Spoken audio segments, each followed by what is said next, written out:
Oke, kembali lagi di channel Yosho Squad mempersiapkan generasi the best and the biggest di bidangnya. Pada kali ini kita akan kembali membahas mengenai tokoh-tokoh dunia dan untuk selanjutnya saya akan menggunakan bilingual yaitu campuran bahasa Indonesia dan bahasa Inggris.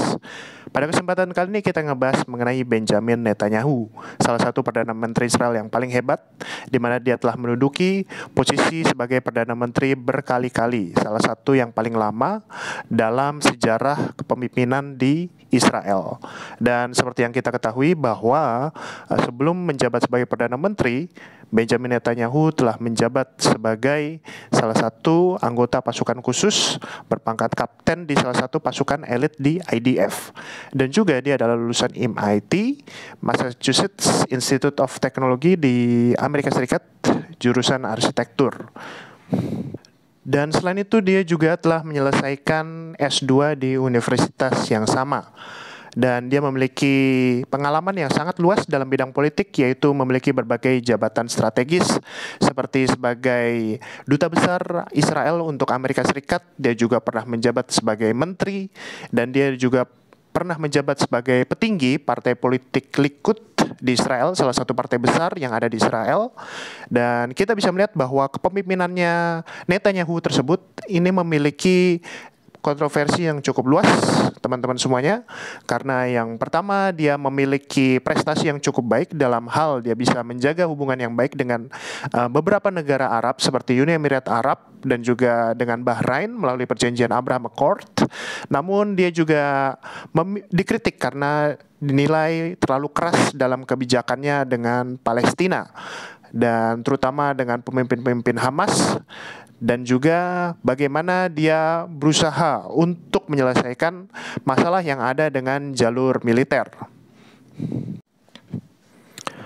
Oke, yang pertama adalah trait extroverted daripada Netanyahu. Kita bisa melihat bahwa ketika Netanyahu ini dituntut untuk melakukan pidato, baik itu pidato regional di negeri Israel dengan audiensnya masyarakat Israel, maupun ketika dia melakukan pidato di luar negeri, ataupun di setting-setting internasional, di forum-forum internasional, dengan audiensnya yaitu para diplomat dan para pemimpin-pemimpin tinggi daripada negara-negara lain, kita bisa melihat bahwa Netanyahu memiliki kemampuan public speaking yang luar biasa dalam hal dia memiliki kemampuan persuasi yang sangat baik.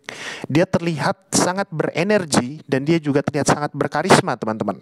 Ketika dia melakukan pidato, dia tidak hanya berbicara satu arah, namun seringkali dia terlibat langsung dengan para audiensnya, teman-teman. Dia berbicara tidak hanya satu arah tetapi juga berkomunikasi dua arah dengan audiens yang ada di tempat di mana dia berpidato. Dan ini adalah contoh daripada extroverted daripada si Netanyahu tersebut. Oke, yang kedua adalah kecenderungan Netanyahu untuk tampil di media, teman-teman. Kita bisa tahu, teman-teman, bahwa orang yang extroverted, seringkali mereka sangat senang ketika dirinya bisa didengar oleh orang lain, ketika dirinya bisa dilihat oleh orang lain. Dan kita bisa tahu bahwa Netanyahu sepanjang dia berpolitik, dia sangat senang tampil di media, teman-teman. Dia seringkali sangat proaktif ketika dia harus tampil di media. Baik itu di media regional, di Israel, maupun media internasional. Netanyahu selalu hadir, selalu tampil, dan dia sangat luas dalam hal dia berkomunikasi dan juga mengkomunikasikan bagaimana kebijakan-kebijakan politis yang dia ambil terkait Israel dan juga isu-isu lainnya di dunia internasional, teman-teman. Dan tentunya hal ini sangat bermanfaat bagi Netanyahu karena ketika dia semakin sering tampil di media, maka dia seringkali akan semakin naik popularitasnya. Dan oleh karena itu, teman-teman, karena kita bisa melihat bahwa Netanyahu ketika dia melakukan pidato di depan audiensnya, dia melakukan komunikasi dua arah, dia terlibat langsung, dia merasa nyaman dan dia merasa berenergi ketika melakukan hal itu, dan juga dia terlihat proaktif ketika dia berada di media massa, dan dia selalu senang yaitu merasa nyaman, dan ketika dia terlibat dengan interview dengan jurnalis-jurnalis, ketika dia tampil di berbagai stasiun televisi, ketika dia tampil di berbagai media massa, kita bisa melihat bahwa itu semua adalah trait daripada extrovert atau extroverted. Oke, selanjutnya adalah N atau intuitif atau intuition, teman-teman. Orang yang intuition, orang yang intuitif seringkali mereka lebih berfokus pada masa depan, berfokus pada apa yang terjadi di masa depan, potensi-potensi apa yang harus kita hadapi daripada berfokus pada saat ini. Itu adalah kecenderungan orang-orang intuitif. Dan kita bisa melihat teman-teman bahwa kecenderungan ini berfokus pada masa depan ini ada pada Netanyahu. Karena seringkali teman-teman Netanyahu dalam pidato-pidatonya baik di dunia regional maupun di dunia internasional, dia membahas mengenai ancaman nuklir dari negara Iran, teman-teman. Kita bisa tahu bahwa Iran adalah salah satu negara yang sangat memusuhi Israel dan Iran sedang mengembangkan yaitu senjata nuklirnya, teman-teman. Dan kita bisa melihat bahwa seringkali dalam pidato-pidatonya, Netanyahu ini seringkali mengingatkan, yaitu dia sangat proaktif akan potensi daripada penyerangan daripada negara Iran terhadap Israel melalui senjata nuklir ini, teman-teman. Dan ini adalah karakteristik daripada Netanyahu yang membuktikan bahwa dia memiliki trait N atau intuitif, teman-teman. Yang kedua adalah bukti bahwa Netanyahu memiliki trait N atau intuitif, teman-teman. Kita bisa melihat, teman-teman, bahwa Netanyahu dalam kebijakan dalam negerinya itu seringkali ingin Israel menjadi yang terdepan dalam teknologi-teknologi canggih, teman-teman. Dia percaya bahwa memiliki teknologi-teknologi yang paling mutakhir, menjadi negara yang dimana dia memiliki banyak perusahaan dengan teknologi-teknologi terdepan di dunia adalah sangat penting bagi ekonomi Israel ke depannya. Dan kita bisa tahu bahwa ENFJ yang merupakan tipe N itu seringkali merupakan pribadi yang sangat menghargai inovasi, teman-teman. Dan oleh karena itu inilah yang seringkali digalakan daripada Netanyahu dalam industri dalam negeri, yaitu bagaimana dia menggalakkan inovasi-inovasi daripada berbagai perusahaan yang ada di Israel untuk mereka bisa terus maju, memiliki teknologi-teknologi yang paling mutakhir agar ekonomi daripada Israel ini bisa terus maju oleh karena teknologi-teknologi tersebut. Oke, selanjutnya adalah tipe F atau filler atau feeling yang dimiliki oleh Netanyahu, teman-teman. Teman-teman, kita bisa melihat bahwa dalam pidato-pidato Netanyahu seringkali beliau menggunakan bahasa-bahasa emosional, bahasa-bahasa yang seringkali bisa menimbulkan emosi daripada audiensnya, teman-teman. Terutama dia seringkali menggunakan pembahasan terkait yaitu sejarah bangsa Israel dan juga bagaimana perjuangan bangsa Israel, teman-teman, dalam mendirikan negara mereka dan juga bagaimana hal ini tentunya, teman-teman, bisa menimbulkan persatuan dan juga menimbulkan empati daripada bangsa Yahudi yang ada tersebar di seluruh dunia ini, teman-teman. Dan oleh karena itu, teman-teman, ENFJ ini merupakan pribadi yang sangat menghargai nilai-nilai, teman-teman, nilai-nilai emosional dan juga sangat menghargai yaitu empati, teman-teman. Dan ini kita bisa lihat dalam bahasa Netanyahu ketika dia berpidato, dia selalu menggunakan bahasa-bahasa yang menimbulkan empati daripada audiensnya dan juga menggunakan topik-topik yang bisa menimbulkan yaitu rasa sepenanggungan, rasa seperjuangan daripada audiensnya tersebut, teman-teman, terhadap Israel, seperti itu. Oke, selanjutnya adalah bukti bahwa Netanyahu merupakan tipe F atau filler atau feeling adalah ketika terjadi konflik ataupun terjadi insiden, teman-teman, di Israel yang menyebabkan terjadinya korban yang ada di negara tersebut, seringkali Netanyahu ini berbicara dari hati, teman-teman. Dia tidak hanya berbicara sebagai leader, tapi dia juga berbicara sebagai salah satu rakyat daripada negara yang juga ikut merasakan penderitaan daripada masyarakatnya, teman-teman.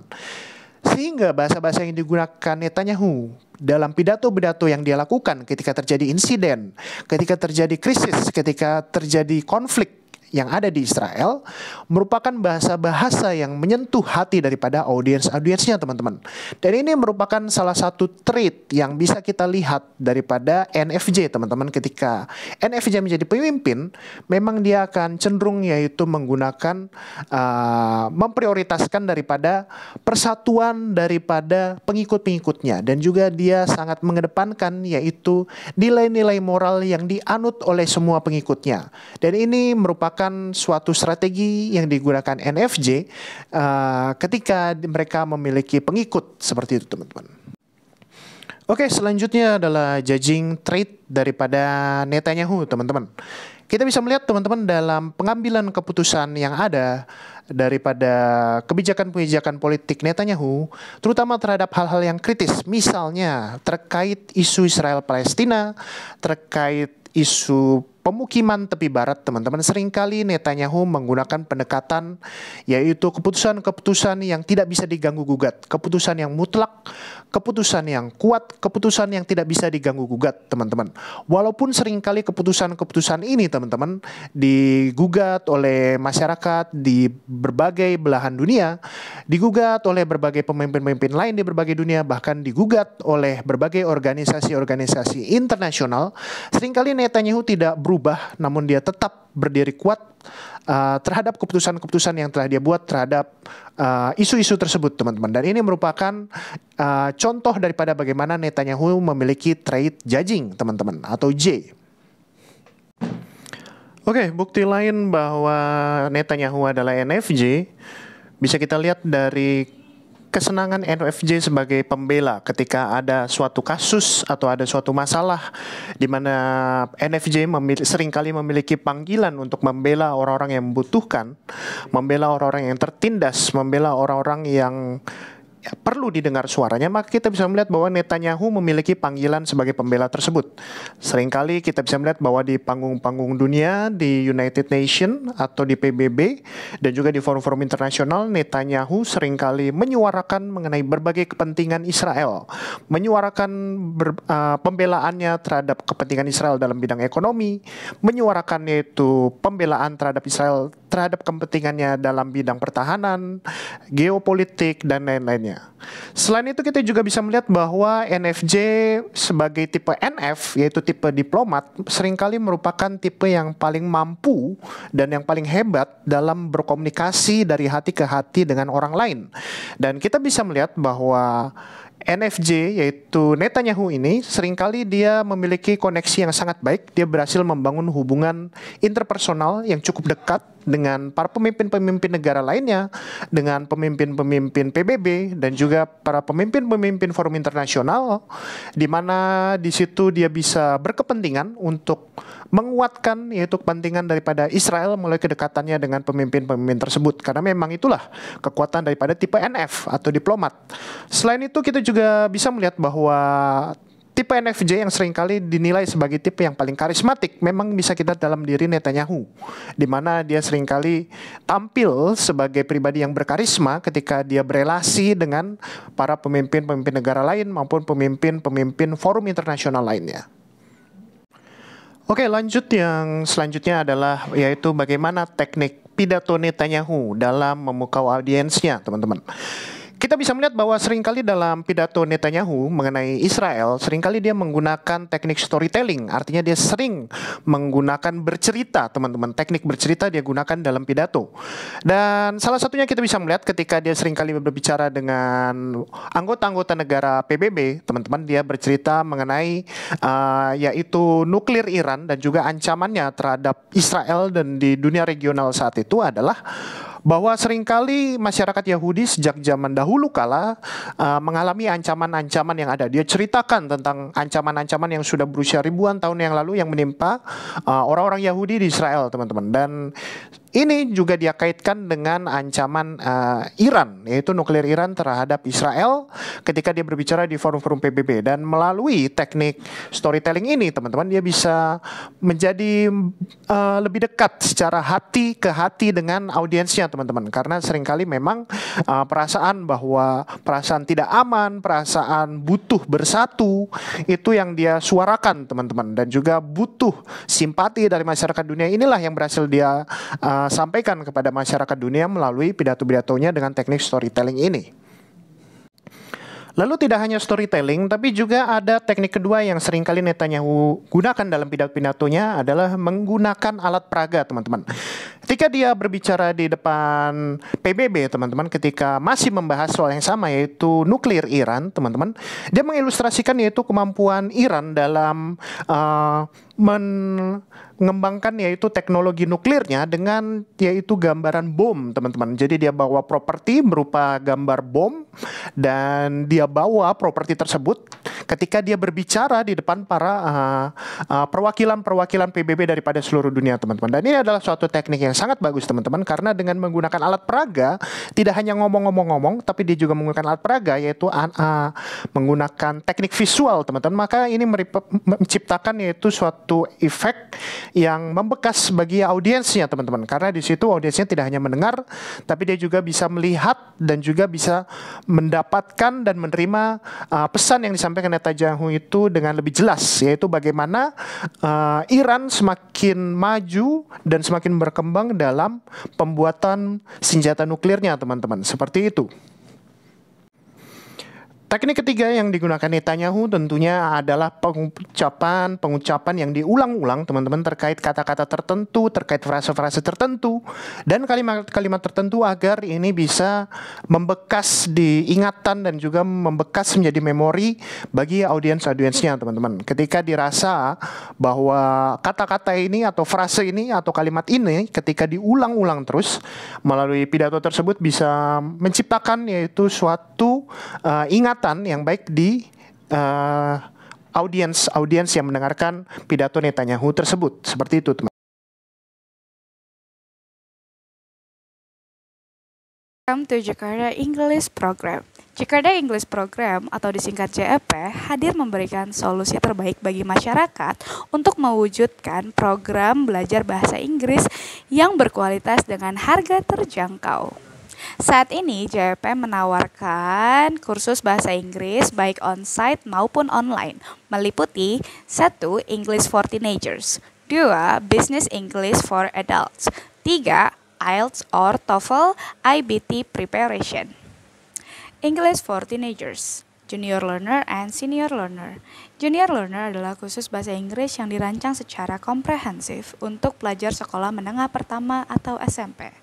Senior Learner adalah kursus bahasa Inggris yang dirancang secara komprehensif untuk pelajar sekolah menengah atas, yaitu SMA. Baik Junior Learner maupun Senior Learner mengimplementasikan keunggulan kurikulum yang dikembangkan oleh penerbit edukasi internasional, yaitu Pearson Longman dari Britania Raya.